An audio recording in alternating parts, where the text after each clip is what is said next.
Je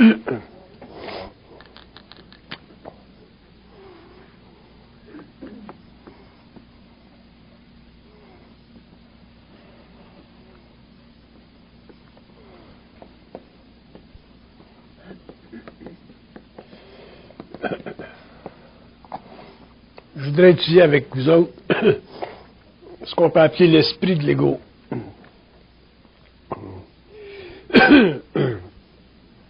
Qu'est-ce que c'est l'esprit de l'ego? Si on fait une lecture, là.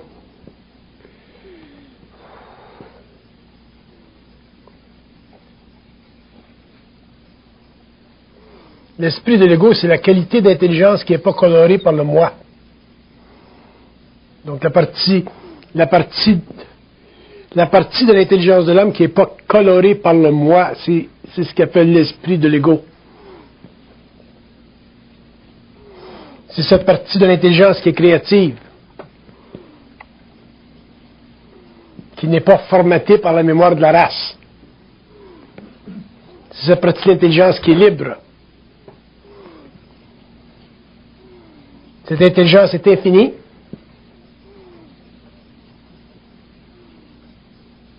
Dans le sens qu'elle n'est pas limitée par le passé.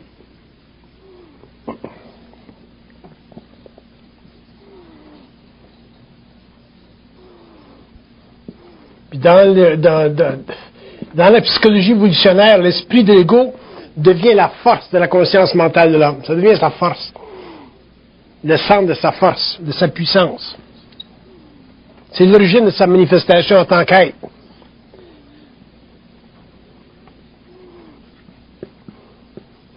C'est à partir de cet esprit de l'ego que l'homme devient libre, ou que l'homme deviendra libre dans son évolution.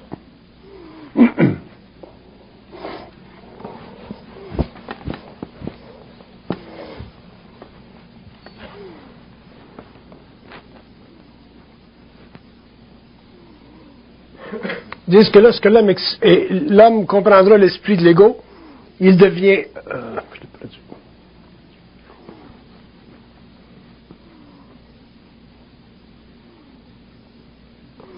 Quand l'homme comprendra l'esprit de l'ego, il comprendra parfaitement sa psychologie personnelle.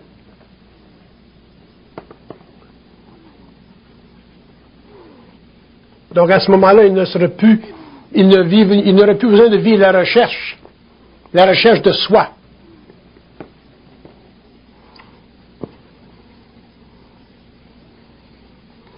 Quand il aura instantanément accès à son intelligence,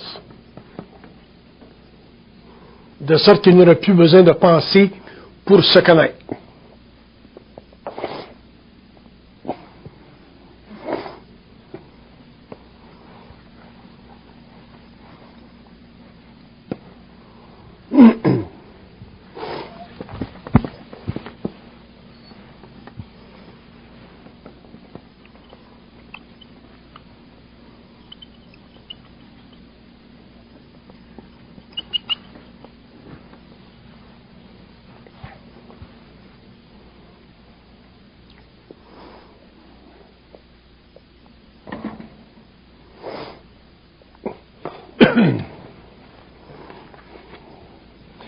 Donc l'esprit de l'ego, c'est très intéressant parce que une fois que l'homme en aura conscience, il commencera à se développer chez lui une science de lui-même suffisamment avancée pour qu'il devienne complètement libre de la conscience de la race. Qu'il appartienne à n'importe quelle nation de la Terre, l'homme sera totalement libre de la conscience de la race parce que il n'aura plus besoin d'être supporté à l'extérieur de lui-même. L'esprit de l'ego lui donnera accès à une forme de communication intérieure suffisamment développée pour qu'il ait conscience très avancée de son identité. Le problème avec l'esprit de l'ego, c'est que la conscience de cet état mental-là, c'est une conscience de lutte. Ce n'est pas une conscience pacifique. C'est une conscience de lutte. Et l'homme n'est pas habitué à lutter intérieurement parce que pendant son existence, il a été motivé ou conditionné à chercher la paix. Il a cherché la paix en dehors de la lutte, et pour cette raison, il n'a jamais réussi à gagner la guerre. Dans l'évolution, l'homme, non pas qu'il cherchera la lutte, mais il réalisera que sa conscience est un champ de force, que son moi est un territoire personnel, et que des dimensions ou des aspects de sa conscience totale vont au-delà de ce territoire personnel et éventuellement invoquent en lui ou évoquent en lui un certain besoin de lutter pour s'affranchir de ses craintes. Un homme qui ne sait pas s'affranchir de ses craintes ne peut pas, sur la terre,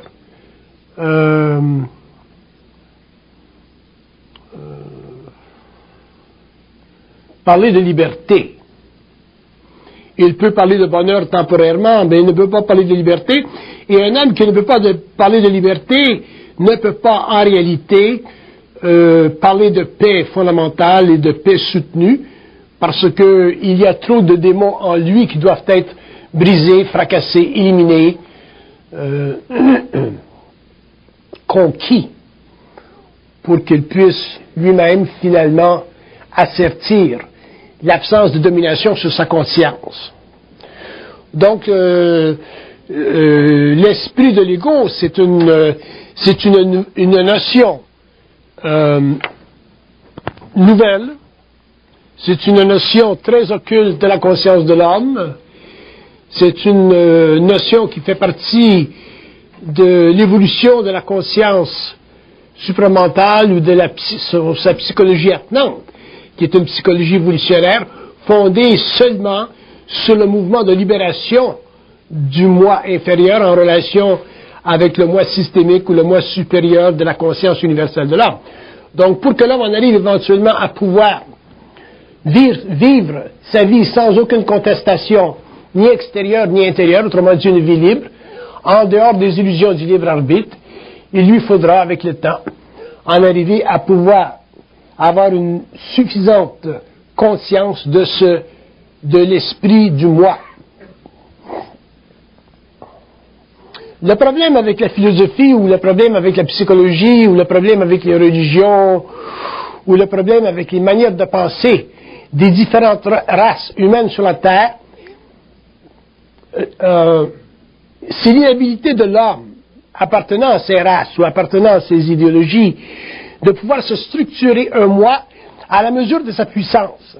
Pendant l'évolution, l'homme n'a jamais pu se structurer un moi à la mesure de sa puissance parce que il a toujours été dominé, il s'est toujours laissé dominer, il a toujours eu peur ou craint l'autorité et en fin de compte, sur une base un peu plus systémique ou une base un peu plus absolue, il a toujours eu peur, il a toujours craint Dieu. Et à partir du moment où l'homme craint Dieu, ou craint un Dieu, ou craint une autorité quelconque, il est foutu parce que il perd la possibilité de pouvoir entrevoir l'esprit de l'ego, ou l'esprit de son moi.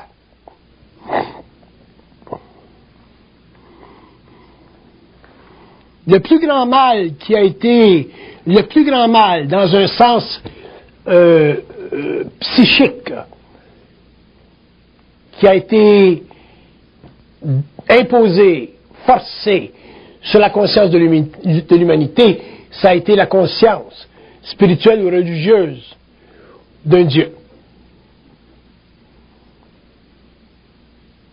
Le concept d'un Dieu, le concept de Dieu ou le concept d'une autorité suprême sur la conscience de l'homme, c'est une anomalie universelle d'un tel niveau qu'il est impossible à un être humain de pouvoir penser en dehors de cette réalisation tant qu'il n'a pas pris conscience de l'esprit du moi ou de l'esprit de son ego et commencer lentement à défaire le temple qui, jusqu'ici, pendant l'évolution, avait été construit pour l'amenuisement de sa conscience et la diminution de sa liberté.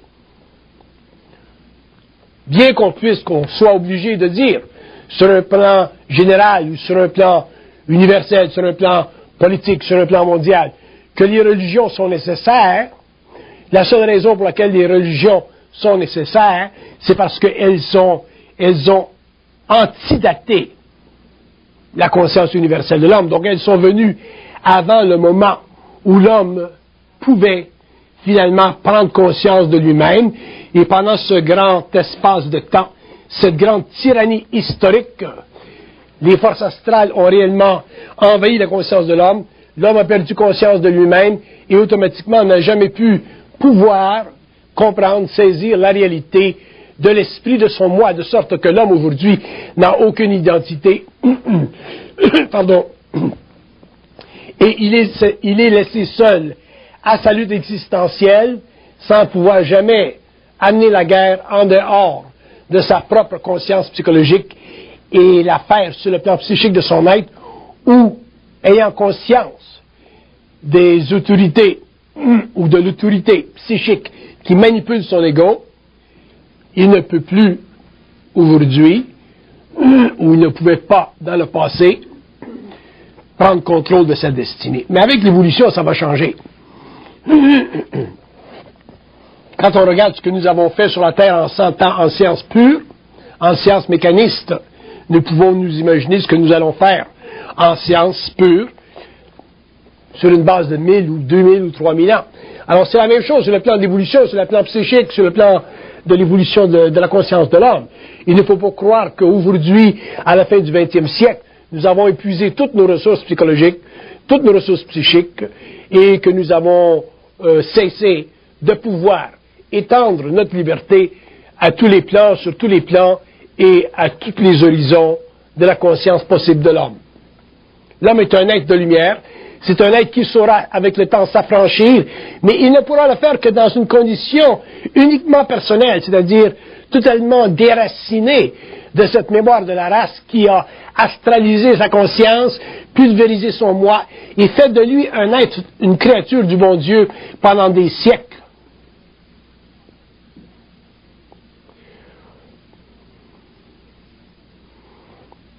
Le problème avec les philosophies, les religions, autrement dit, les systèmes qui enseignent à l'homme, ou qui donnent à l'homme des doctrines de vie pour se donner ou se garder un pouvoir temporel sur sa psychologie personnelle, c'est que ces systèmes-là, ces institutions, ces idéologies n'ont aucune réalité. Elles sont simplement fondées sur les aspects astraux de la conscience spirituelle de l'homme, et elles n'ont aucune validité à long terme, si ce n'est qu'en fonction d'une petite segmentation ou d'un petit segment de l'histoire humaine qui peut durer 2, 3, 4 000 ans, avec toutes ces variations, toutes ces manifestations, tous ces reniements et tous ces renouements pour la recherche d'une vérité quelconque. Mais l'homme s'apercevra avec le temps que la vérité est le fossoyeur de la conscience, que la vérité est l'empire à travers lequel le mensonge se fait roi. Et l'homme découvrira avec le temps que la vérité est une illusion, de la même manière que le mensonge est une illusion, et de là, il sera obligé de passer à la conquête de sa psyché, c'est-à-dire en arriver au constat universel de sa conscience, ce que nous appelons aujourd'hui le réel, la conscience du réel, où l'homme deviendra libre, mais cessera d'avoir besoin d'un libre arbitre que la philosophie lui avait imposé pour que, sur le plan de l'ego, il puisse avoir l'impression d'être libre. C'est pour ça que le concept de l'esprit de l'ego est important, parce que l'homme est arrivé à un point dans son mouvement, dans l'interlocution de sa conscience personnelle, avec un système de vie extrêmement vaste, qu'on appelle le monde matériel, ou qu'on appelle le monde psychique.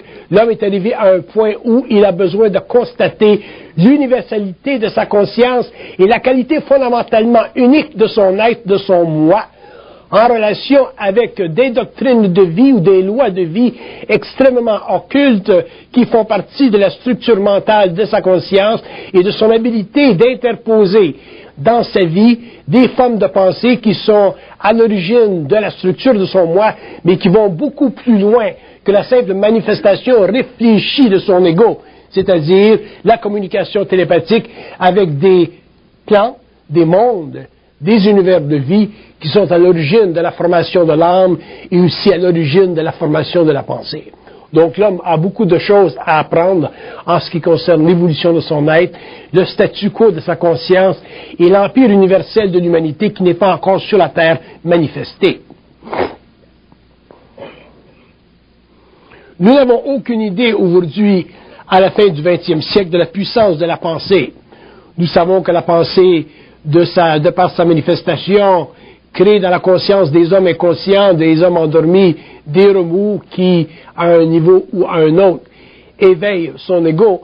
Mais nous n'avons pas conscience de la puissance de la pensée parce que nous n'avons jamais réalisé que l'homme a le pouvoir sur le plan matériel de manifester son ego, autrement dit, l'esprit de son ego, d'une manière tellement universelle que la mémoire de la race s'assoupit, s'endort devant lui et que l'homme ne peut plus ensuite réfléchir à ce qui a été donné, ce qui a été transmis, ce qui a été dit, parce que à un certain niveau de conscience supramentale sur la Terre, la mémoire de l'ego ne peut plus enregistrer les données d'une conscience systémique qui fait partie du renouvellement de l'esprit dans la matière à travers un mental ou un cerveau qui n'est que le transporteur temporaire d'une puissance créative.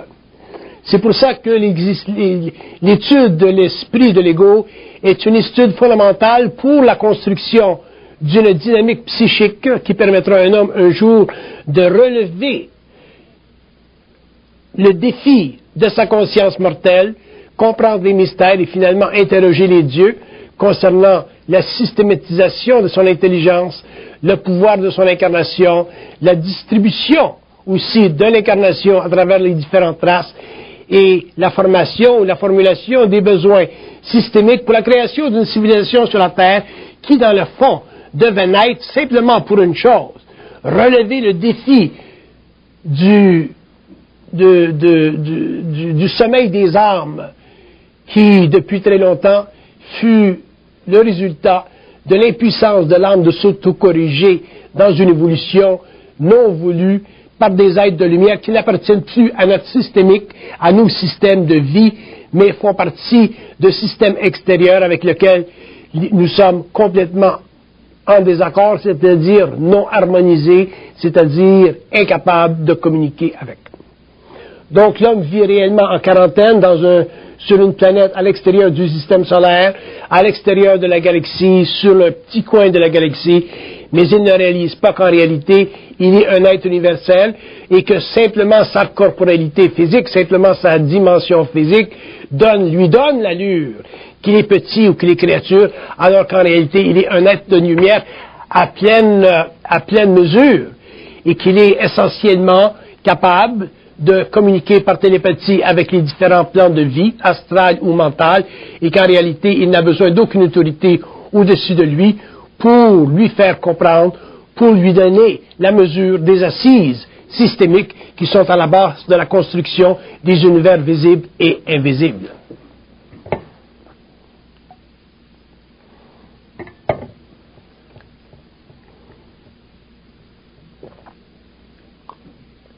Lorsque l'homme prendra conscience de l'esprit de l'ego, il prendra conscience de trois choses. Premièrement,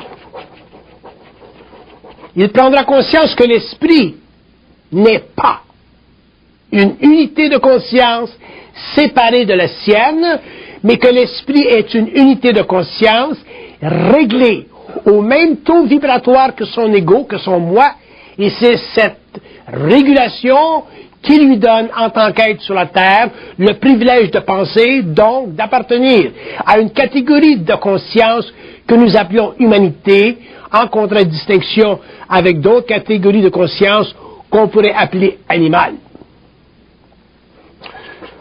Et c'est la nature de cet esprit de l'ego qui permet à l'homme de formuler, selon son niveau d'évolution, selon le temps de son évolution, selon sa capacité créatrice, selon sa liberté d'esprit, selon l'absence de crainte qui régit sa pensée, c'est ça qui permet à l'homme de finalement définir la réalité et de pouvoir, avec le temps, s'instruire, autrement dit communiquer, avec des intelligences unitaires qui ne font pas partie du grand programme d'incarnation sur la Terre.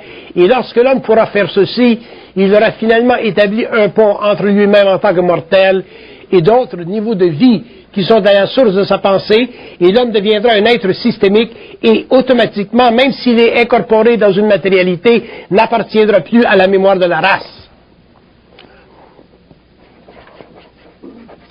N'appartenant plus à la mémoire de la race sur la terre, il sera libre des hommes sur le plan psychique, bien qu'il puisse convenir avec le reste des hommes sur le plan matériel. Mais sur le plan psychique, l'homme sera libre de la conscience de la race parce qu'il sera obligé, pour finalement vibrer, c'est-à-dire pour finalement exercer son droit à connaître, à savoir, il sera obligé de communiquer par télépathie avec des intelligences qui ne sont pas de la conscience de l'homme, qui ne font pas partie de la conscience de l'homme, et qui ne font pas aussi partie de ces êtres qui s'incarnent, qui meurent et retournent dans l'astral, mais qui sont des êtres systémiques, totalement libres de la réincarnation et totalement en relation, harmonisés avec lui, dans la mesure où il aura la capacité de sentir en lui cette vibration qui lie les rivages de l'infinité avec les terrains ou les lacs extrêmement brumeux de l'expérience mortelle sur le plan matériel. Lorsque l'homme aura cessé de craindre, lorsque l'homme aura la capacité de pénétrer les mystères, d'étudier les mystères comme il étudie la matière, l'homme sera un être affranchi et à partir de ce moment-là, il aura conquis finalement le dernier passage de son incarnation, c'est-à-dire la crainte de Dieu.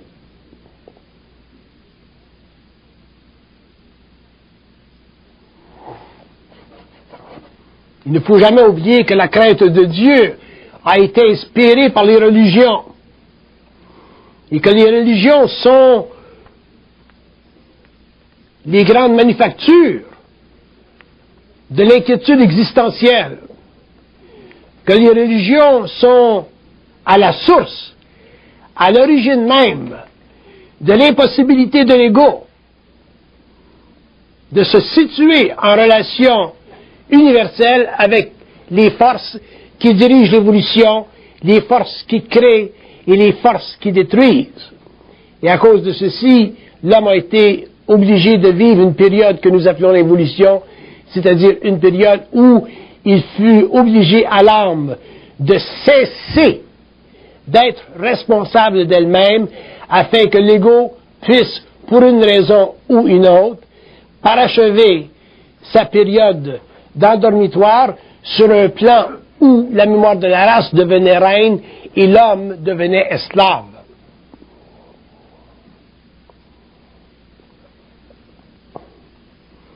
L'esprit de l'ego est une puissance naturelle de la lumière de l'homme.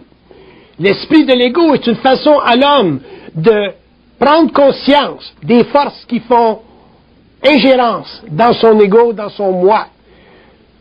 L'esprit de l'ego est cette partie de lui qui est libre, mais dont il n'a pas conscience parce qu'il est trop imbu de lui-même, c'est-à-dire il a trop l'impression d'être intelligent et il met trop de valeur dans son intellect, c'est-à-dire dans cette partie de l'intelligence qu'il convient d'appeler essentiellement intellect pour le besoin de la cause, alors qu'en réalité, dans l'intellect, l'intelligence n'existe pas, il y a simplement la formulation à plusieurs exemplaires et à plusieurs niveaux d'une mémoire raciale très très développée, permettant à l'ego, par réflexion, de se croire intelligent, alors qu'en réalité, l'intelligence est libre et n'a aucun besoin de mémoriel pour se manifester. Mais ça fait partie des conditions de l'évolution, ça fait partie des miroirs de l'évolution, ça fait partie des doctrines de l'évolution. L'homme en est la manifestation, il en est le pourvoyeur, il en est l'esclave, il en est le support, et pour cette raison, il n'a aucune identité. Quel que soit son niveau d'éducation, quelle que soit l'étendue de sa mémoire, quelle que soit l'autorité que les institutions ont bien voulu lui donner à travers les diplômes qui font partie de la force intellectuelle de la connaissance réfléchie.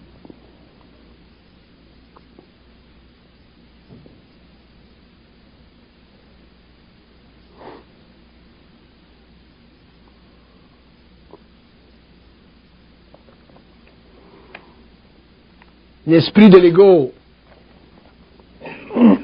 est une vibration, une source de lumière, d'intelligence, une partie seulement de la totalité réelle de la conscience systémique de l'homme.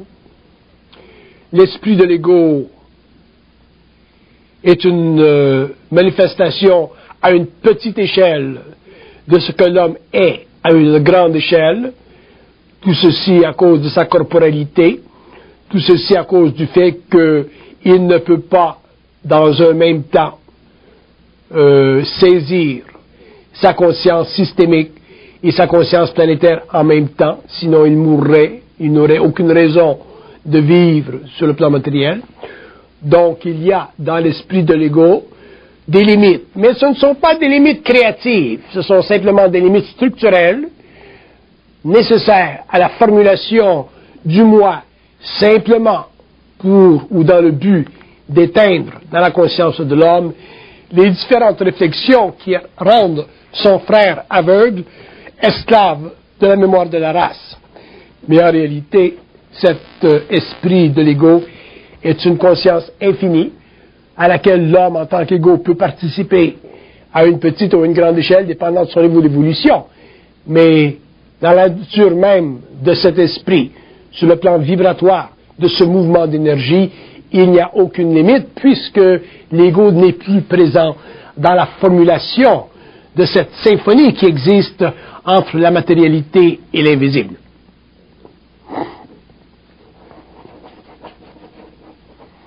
L'esprit de l'ego, c'est, ou ce sera, si vous voulez, pour l'homme, la première étape de la destruction dans sa vie matérielle de l'impression d'être. Une fois que l'homme sera dans l'esprit de son ego, l'impression d'être n'existera plus chez lui, il sera simplement, l'impression sera éliminée puisque la réflexion n'existera plus et que l'homme finalement, pour la première fois depuis l'évolution, sera dans une mesure ou dans une autre capable d'interpeller à volonté les forces universelles occultes de sa conscience systémique pour venir à l'aide dans la déconstruction de sa pensée planétaire.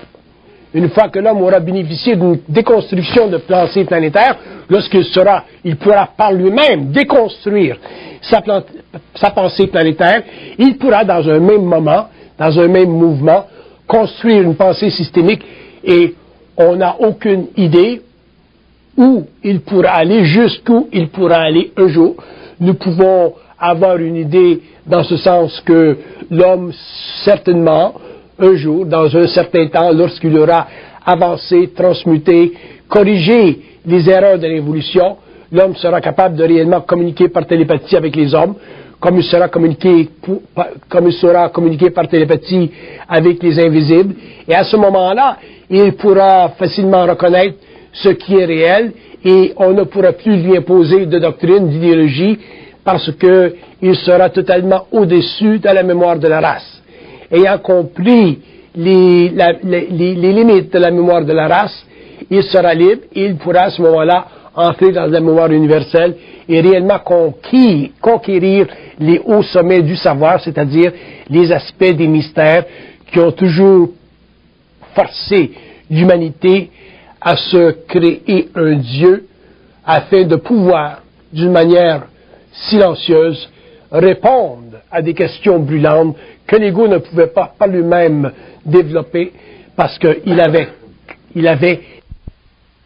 la crainte de s'opposer ou de lutter contre une entité divine, si vous voulez, qu'ils considéraient comme parfaite, alors qu'il n'existe pas dans le cosmos systémique aucune entité parfaite, bien qu'il y ait plusieurs et beaucoup d'entités très très développées, très perfectionnées, mais aucune de ces entités n'existe sous le parapluie d'une unité systémique irréconciliable avec la vie dans sa totalité, comme ce fut le cas d'un Dieu que nous avons voulu adorer pendant des siècles.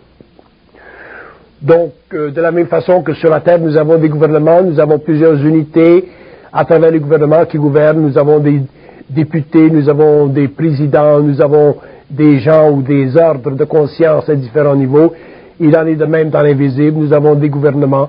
Sur le plan astral, nous avons des gouvernements. Dans le monde de la mort, il y a des gouvernements. Dans le monde mental, il y a des gouvernements.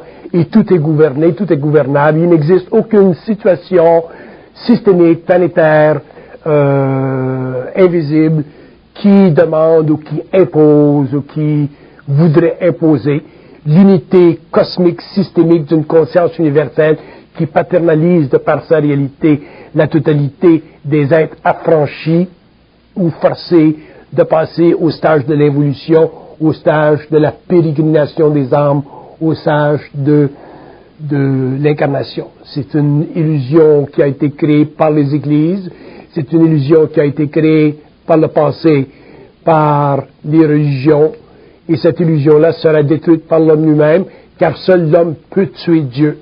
Dieu ne tuera jamais l'homme.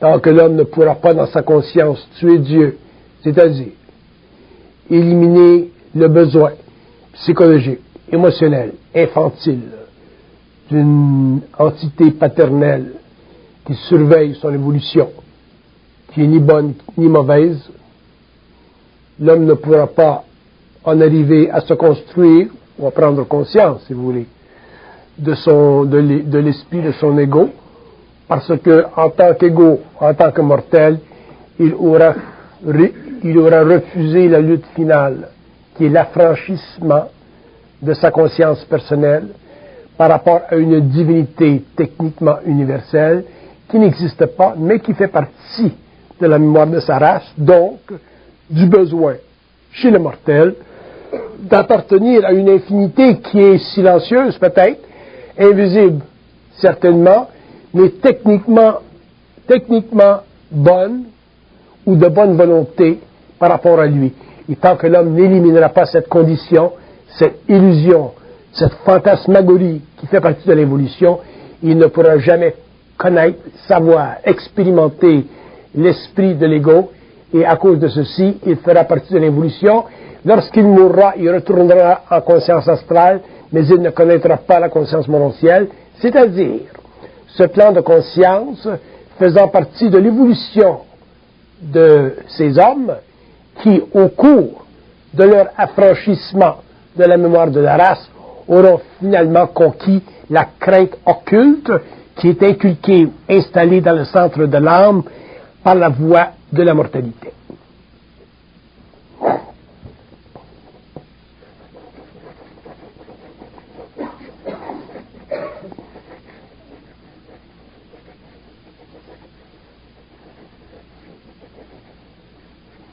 L'esprit de l'ego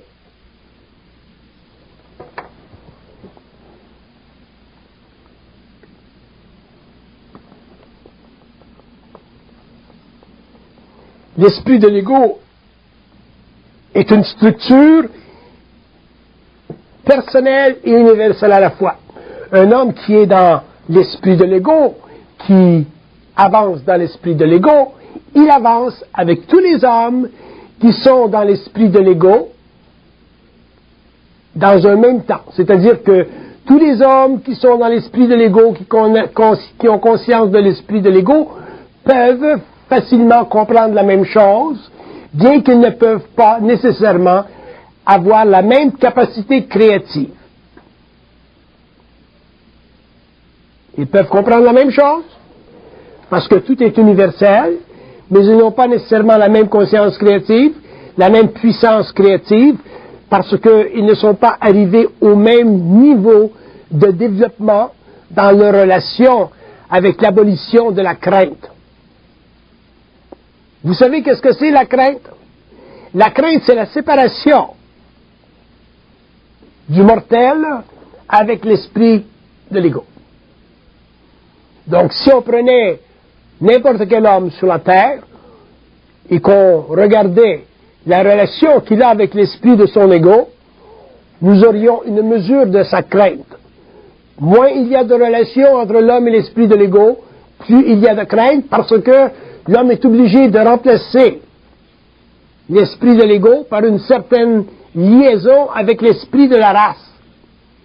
C'est pour ça que la mémoire subjective, la mémoire de la race, je ne parle pas de la mémoire concernant les chiffres, concernant les choses nécessaires pour vivre, mais je parle de la mémoire qui est nécessaire chez l'homme pour donner substance à sa conscience de vie, sa conscience personnelle, sa conscience animale, sa conscience mortelle. Cette mémoire existentielle, tout ce qui fait partie de lui en tant qu'ego et qui est nécessaire pour qu'il ne perde pas son esprit. Cette mémoire, elle fait partie de l'évolution, et tant que l'homme ne sera pas libre de cette mémoire, il ne pourra pas avoir une mesure de l'esprit de l'ego parce que il y aura en lui trop de crainte. Et c'est ce que la mémoire de la race crée. Elle crée de la crainte parce que elle force l'ego en tant que conscience unitaire de se lier d'amitié avec les restes des hommes afin de pouvoir protéger sa vie matérielle. Alors qu'en réalité, si l'homme était dans une conscience universelle systémique où la mémoire de la race est à un minimum et où elle ne s'emploie pas à créer en lui le miroitement dont il est en tant qu'ego esclave, l'homme serait libre.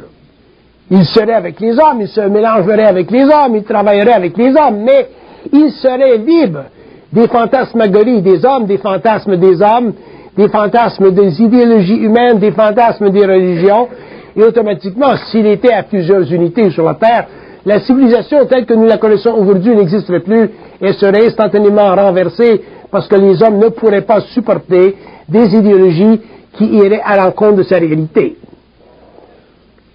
Donc ceci nous donne une idée jusqu'à quel point la mémoire de la race, bien qu'elle fût nécessaire pour l'incubation de l'humanité, le développement des religions, le développement des civilisations, le développement des États-nations, la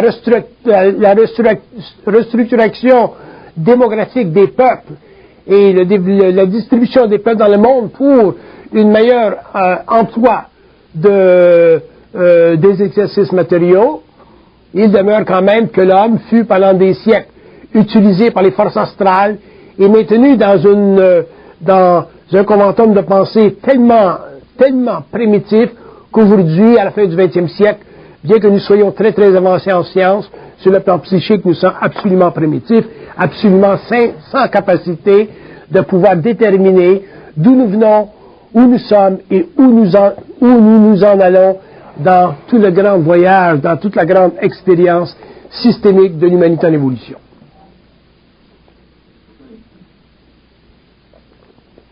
Et même aujourd'hui, avec toutes nos sciences, notre chimie, nos mathématiques, notre aéronautique, notre médecine, nous sommes encore des êtres rattachés, plus ou moins, à des doctrines, des idéologies religieuses, spirituelles, qui sont tellement naïves, tellement stupides, fondées sur des principes de croyance tellement aberrants, qu'un jour viendra où l'homme, prenant conscience de cet état d'esprit, sera forcé de rejeter son passé et de finalement reprendre conscience, c'est-à-dire se reprendre en main, épouser sa conscience universelle à travers la prise de conscience de l'esprit de son ego.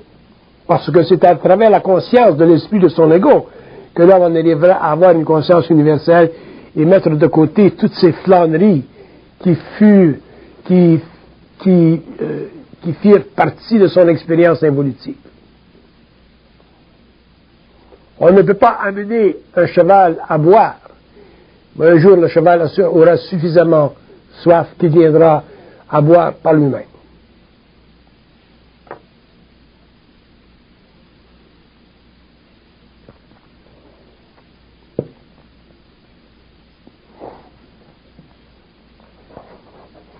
L'esprit de Logos, pour l'homme,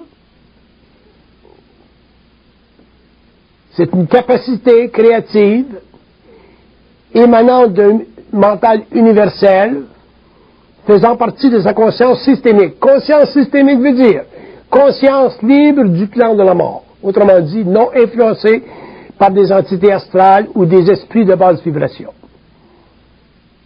À partir du moment où l'homme fonctionnera sur la base d'une conscience morontielle, d'une conscience universelle et systémique, il n'aura plus à se défendre contre la connaissance de l'évolution, il n'aura qu'à construire les nouveaux remparts de l'évolution, et à ce moment-là, il sera libre parce que il aura finalement compris que l'esprit de son moi, ou l'esprit de son ego, est la partie, l'étincelle fondamentale de sa conscience, qui fut à l'origine le grand constructeur de son âme, c'est-à-dire de sa capacité de se remémorer le passé.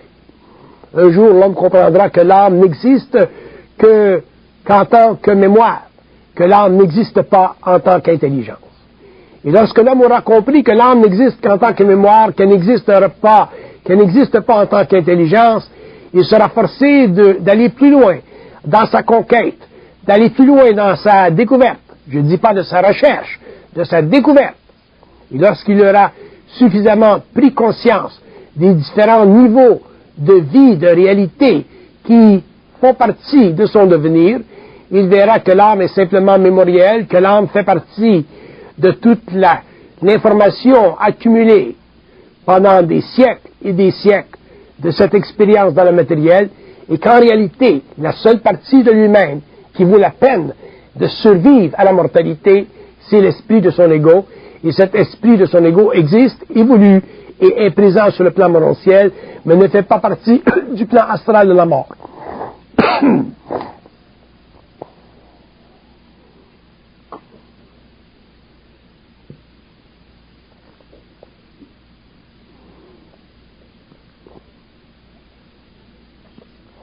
L'homme doit comprendre, même quand il est dans la vie matérielle, sur le plan matériel, l'homme doit comprendre qu'est-ce que c'est la mort. Qu'est-ce que ça veut dire la mort? La mort, c'est un plan de vie qui coexiste avec la matérialité. La mort, c'est un plan d'existence qui évolue en dehors de la conscience de l'ego. La mort, c'est un monde. C'est un espace psychique aussi valable que notre plan ici. Il n'y a pas de différence, d'ailleurs, entre la mort et notre plan ici, puisque lorsque l'homme passe du plan matériel au plan de la mort, il amène avec lui toute sa mémoire, tout son disque dur, toute son âme, et que sur ce plan, il continue à évoluer, ou il continue à prendre conscience du besoin de revenir, une autre fois peut-être, ou deux autres fois peut-être, dans la matérialité, pour perfectionner son rapport avec quoi? Son rapport avec la vie future. Qu'est-ce que c'est pour un mort, la vie future? Qu'est-ce que c'est pour un être matériel, la vie future? La vie future, c'est un état de conscience qui permettra un jour à l'esprit de l'ego de se libérer, de ne plus avoir besoin de la mémoire, de l'âme, pour constituer en soi-même une unité de conscience systémique à partir de laquelle l'homme sera totalement libre et à partir de laquelle l'homme n'appartiendra plus à la race humaine, c'est-à-dire à la 5e, à la 6e ou à la 7e race racine. Un jour, l'homme n'appartiendra plus à ces races parce qu'il sera affranchi de la pérégrination, du mouvement vers la matière, il sera affranchi du besoin de s'incarner sur une planète qui est extrêmement limitée par le fait qu'il a été décidé il y a des milliers et des milliers et des milliers d'années que l'âme devait passer par la matérialité pour pouvoir exercer un jour, sur le plan matériel, un rôle sans équivoque un rôle exactement égal avec les êtres qu'il avait originellement créés. Et c'est la raison pour laquelle l'homme est sur la terre, mais dans tout ce long processus de l'évolution, où l'homme fut sur la terre, à partir de ses balbutiements en tant qu'être, jusqu'à sa dernière modernité, l'homme n'a jamais saisi, n'a jamais compris le besoin de se libérer de l'empire du mal, c'est-à-dire de l'empire astral sur sa conscience. Pourquoi? Parce que l'homme n'avait eu jamais conscience de l'esprit de son ego, parce que le contact télépathique avec le plan morontiel n'avait pas été établi et qu'on avait passé pendant l'évolution à travers des initiés de différents niveaux pour inculquer en lui des valeurs spirituelles ou des valeurs universelles qu'il ne pouvait pas réellement comprendre parce qu'il y avait en lui trop de mémoire humaine. Et lorsque l'homme est trop affecté, trop affligé par la mémoire humaine, il n'est pas capable de se libérer sur le plan de l'âme. Vous n'avez qu'à regarder les grands débats, les grands cris, les grandes luttes, les grandes souffrances des peuples comme les peuples en Israël, les peuples en Palestine, ces grands peuples qui souffrent depuis des siècles. Pourquoi ils souffrent tant? Parce qu'ils sont totalement piégés par la mémoire de la race. Vous n'avez pas à aller trop loin dans l'étude de la politique pour comprendre pourquoi le peuple juif et les peuples arabes palestiniens souffrent tant. Ils souffrent parce qu'ils sont prisonniers de la mémoire de la race. C'est la même chose pour les vieux peuples, les hindous, les pakistanais. Pourquoi en Amérique nous sommes si libres? Non pas parce que nous sommes plus intelligents que ces peuples. Nous sommes plus libres parce qu'il y a moins de mémoire en Amérique qu'il y en a en Europe, en Asie. C'est pour ça que nous sommes plus libres. Ne cherchez pas les grandes réponses. Ne cherchez pas les grands discours. Nous sommes plus libres parce que nous avons moins de mémoire raciale. Et si jamais ces peuples viennent ici, immigrent, et apportent avec eux leur mémoire de race, dans nos peuples, dans nos tempéraments, dans nos plaines où la mémoire n'existe pas, nous aurons le même problème, la même problématique, parce que la mémoire a tendance à créer de la corruption, elle a tendance à créer un manque d'intelligence, elle a tendance à maintenir l'homme dans l'esclavage de ses émotions. Et si jamais vous êtes dans la politique ou si jamais vous êtes dans la formation professionnelle en Amérique, ou aux États-Unis ou au Canada, assurez-vous de laisser savoir à vos parlementaires que dans la mesure où les peuples viennent en Amérique, qu'ils viennent en Amérique pour travailler, qu'ils viennent en Amérique pour apporter ce qu'ils savent, ce qu'ils ont d'expérience créative, mais s'ils viennent en Amérique pour apporter leurs conflits régionaux, leurs conflits ancestraux, nous aurons en Amérique un jour ce que nous avons en Europe et dans les autres pays aujourd'hui. Autrement dit, la mémoire de la race sera responsable pour la répétition des karmas universels, des karmas mondiaux qui durent depuis que l'homme est homme. Toujours voter pour des gens qui ont un peu ou suffisamment d'intelligence pour garder nos pays libres de la pollution ancestrale de ces peuples. Que ces peuples viennent avec leurs talents, leurs belles intelligences,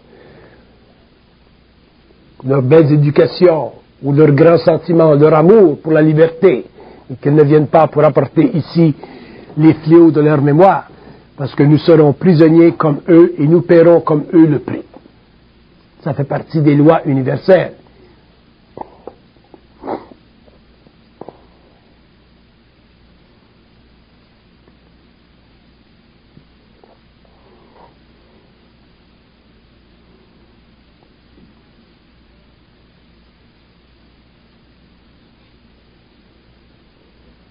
Nous pouvons facilement faire des erreurs dans la politique parce que nous ne connaissons pas les lois de conséquences. Nous posons des gestes politiques aujourd'hui qui dans 20 ans, 30 ans, 40 ans deviendront néfastes parce que nous voulons être élus.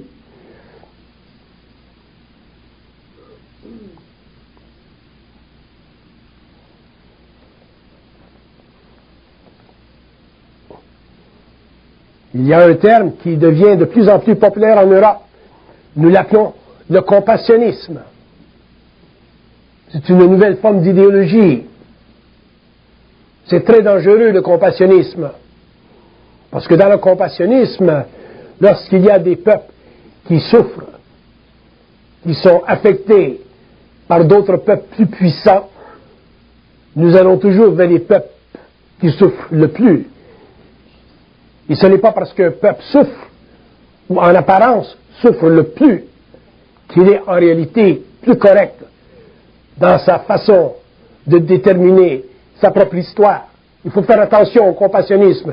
Et si nous avons trop de compassionnisme au Canada et aux États-Unis, je ne crois pas que les Américains aient trop de compassionnisme, parce qu'ils viennent de se faire sauter le compassionnisme il y a quelque temps à New York.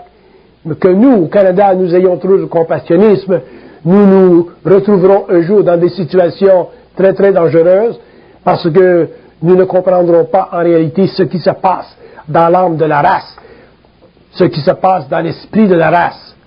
Et si nous ne comprenons pas ce qui se passe dans l'esprit de la race, la mémoire de la race, et que nous ne sommes pas capables d'arrêter à nos frontières les grands débits, les grandes larmes, les grandes souffrances de la race, qui sont basées sur une mémoire trop vive, nous paierons cher ici de nos libertés, et un jour nous n'aurons plus de liberté. C'est un à côté que je fais pour faire comprendre qu'il y a une relation entre la compréhension interne de l'homme, la compréhension de son histoire, la compréhension de sa politique, et aussi la compréhension de l'intelligence. Et si nous voulons nous associer avec une forme de compassionnisme, à ce moment-là, nous perdrons conscience de la raison pour laquelle nous avons formé ces nouveaux pays, ces pays libres de trop de mémoire ancienne. Et à ce moment-là, nous serons comme les anciens peuples, comme les vieux peuples. Et nous paierons le prix d'une nouvelle forme d'esclavage. Parce que nous serons prisonniers encore, dans nos pays, de la crainte qui ancestralement a pollué les relations de ces anciens peuples. Donc, l'esprit de l'ego, c'est une conscience universelle. C'est une conscience universelle qui appartient à l'homme, c'est une conscience universelle qui fait partie de l'homme, c'est une conscience universelle qui est totalement libre de la mémoire de la race. Et la raison pour laquelle la conscience évolutive évoluera ou se développera chez l'homme en relation avec le développement de l'esprit de l'ego, c'est parce que c'est l'esprit de l'ego qui permettra à l'homme finalement de s'affranchir de la conscience psychologique de l'évolution. Comment définir l'esprit de l'ego? Bon, on peut dire beaucoup de choses. On peut dire que l'esprit de l'ego, c'est la liberté créative de l'homme.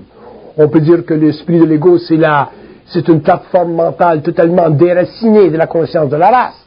On peut dire que l'esprit de l'ego, c'est la partie créative de l'homme qui n'est plus empêchée par la réflexion. On peut dire que l'esprit de l'ego, c'est la capacité de l'homme de pénétrer les mystères de sa propre conscience ou les mystères de la race et de finalement voir, à travers l'évolution, la nécessité historique du développement de l'ego, mais il a besoin à un certain moment d'abolir complètement les structures qui ont fait de lui un monstre, c'est-à-dire une unité de conscience incapable de se voir et incapable de dénicher, de régler sa lutte avec une entité divine qu'on appelait pendant l'évolution Dieu, entité ou concept qui a servi simplement de nous garder prisonniers de notre propre impuissance.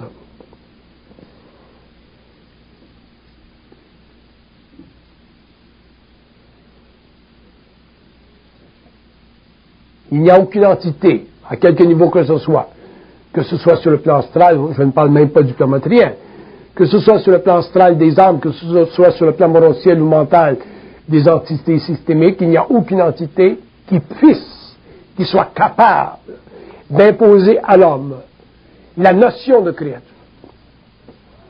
Donc, si la notion de créature ne peut pas être installée, imposée à l'homme, je parle de l'homme conscient, pourquoi elle s'impose à l'homme inconscient?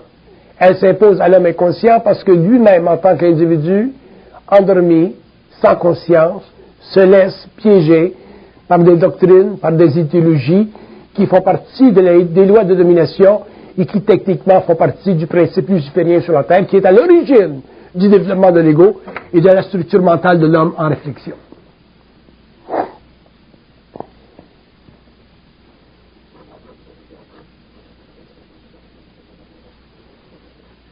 Notre expérience dans la lutte, notre expérience dans la confrontation avec des entités de différents niveaux nous a démontré pendant une trentaine d'années, une grande partie de notre vie, qu'il n'y a aucune réalité au-dessus de l'homme qui a le pouvoir de s'installer dans sa conscience et d'encrypter dans son ego la notion d'une souveraineté absolue.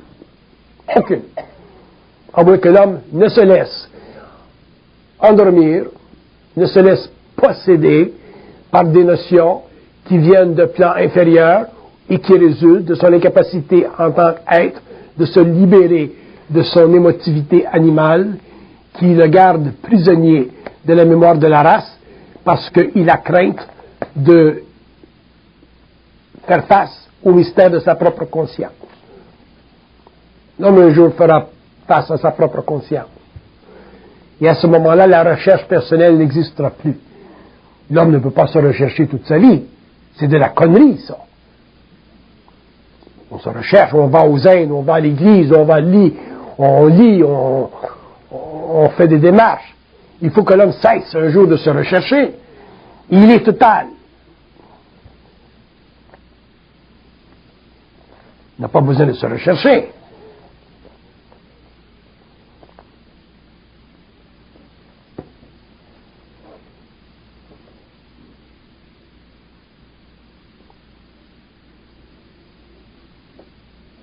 Il y a quelqu'un dans un séminaire qui m'a posé la question cette semaine dernière.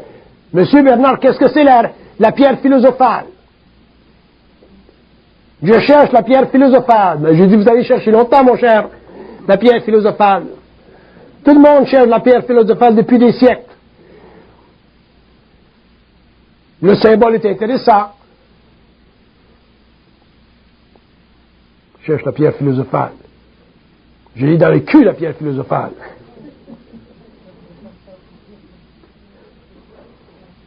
Excusez-moi.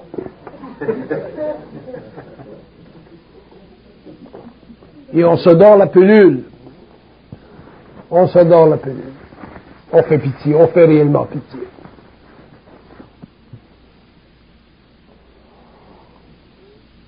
Mais vous savez pourquoi on fait pitié? Parce qu'on fait confiance. C'est pour ça qu'on fait pitié.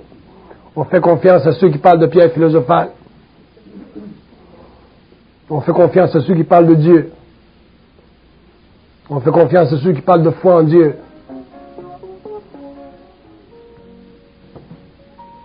C'est fini? On va arranger la machine.